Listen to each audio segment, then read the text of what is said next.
بسم اللہ الرحمن الرحیم۔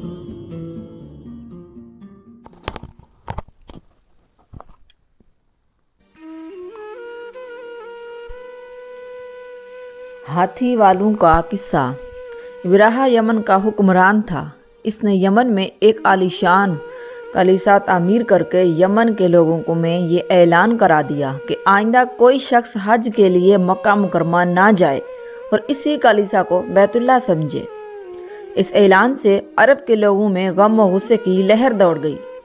پھر ان میں سے کسی شخص نے رات کے وقت اس کلیسا میں جا کر گندگی پھیلا دی۔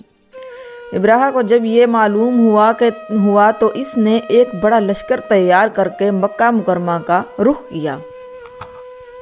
راستے میں عرب کے کئی قبیلوں نے اسے روکنے کی کوشش کی، لیکن ابراہ کے لشکر کے ہاتھوں انہیں شکست ہوئی۔ آخرکار یہ لشکر مکہ مکرمہ کے قریب ایک جگہ پہنچ گیا۔ اگلی صبح جب اس نے بیت اللہ کی طرف بڑھنا چاہا تو اس کے ہاتھی نے آگے بڑھنے سے انکار کر دیا۔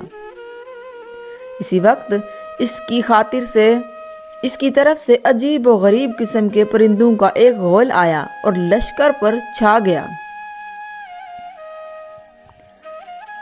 ہر پرندے کی چونچ میں 3 کنکر تھے جو انہوں نے لشکر کے لوگوں پر برسانے شروع کر دیے۔ ان کنکروں نے لشکر کے لوگوں کے جسموں کو چیر کر رکھ دیا۔ یہ عذاب دیکھ کر سارے ہاتھی بھاگ کھڑے ہوئے۔ لشکر کے سپاہیوں میں سے کچھ وہی ہلاک ہو گئے اور کچھ جو بھاگ نکلے وہ راستے میں مر گئے۔ ابراہ کے جسم میں ایسا زہر سرایت کر گیا کہ اس کا ایک جوڑ گل سڑ کر گرنے لگا۔ اسی حالت میں اسے یمن لایا گیا۔ وہاں اس کے سارے بدن سے خون بہہ بہہ کر ختم ہو گیا۔ اس کی موت سب سے زیادہ عبرتناک ہوئی۔ اس کے 2 ہاتھی بان مکہ مکرمہ میں رہ گئے جو اپاہج اور اندھے ہو گئے۔ اسی طرح اللہ پاک نے اپنے گھر کی حفاظت فرمائی اور طاقت پر غرور کرنے والوں کو سزا کا مزہ چکھایا۔